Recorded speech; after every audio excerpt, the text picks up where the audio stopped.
அதான் கிளம்பிட்டேன். கார் எடுக்க போறேன். ஆமா தல. வணக்கம் தல. கூப்பிட்டு இருந்தீங்க தல. ஆக்டிங் விஷயமா தான். என்ன ஷூட்டிங்னு சொல்லுங்க தல. அதுல நல்ல கேரக்டரா? அவசரப்படாத. நல்ல கேரக்டர் தான்.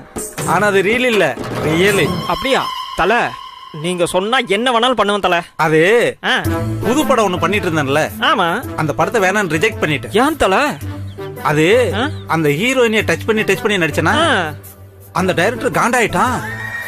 ஐயோ, டைரக்டர் காண்டாயிட்டாரா? உங்களை டச் பண்றதுக்காக 10 தாரா குமந்தான்னு ஏகப்பட்ட பேர் லைன்ல காத்துட்டு இருக்காங்க தல. என்ன தல இப்படி சொல்றீங்க? உனக்கு புரியுது, அவனுக்கு புரியலையே.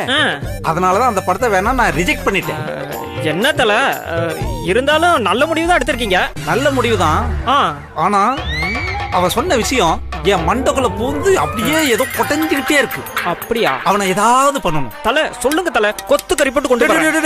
அப்படி எல்லாம் அவசரப்பட்டு ஏதோ பண்ணிருப்பாரா? ஆயிருந்தா இருந்தாலும் அவர் நமக்கு சோறு போட டைரக்டர்ரா. ஆனாலும் அவனை ஏதாவது பண்ணணும். அதனால அவனை பீதியை கலப்புற மாதிரி ஏதாவது தரமான ஒரு சம்பவம் பண்ணணும். தல சொல்லிட்டீங்கல்ல, அடுத்த சீன் நாங்க தரமான சம்பவம் தான். பாத்துக்கிட்டே இருங்க. என்னோட பேர் வெளியில வரவே கூடாது. ஐயோ, அதெல்லாம் வரவே வராது.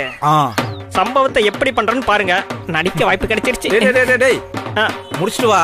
கண்டிப்பா 2 படம் கைவசம் இருக்கு தல. கண்டிப்பாக உங்க ஆசீர்வாதம். போயிட்டு வா. வரேன் தல. ஹலோ, கிளம்பிட்டேன்.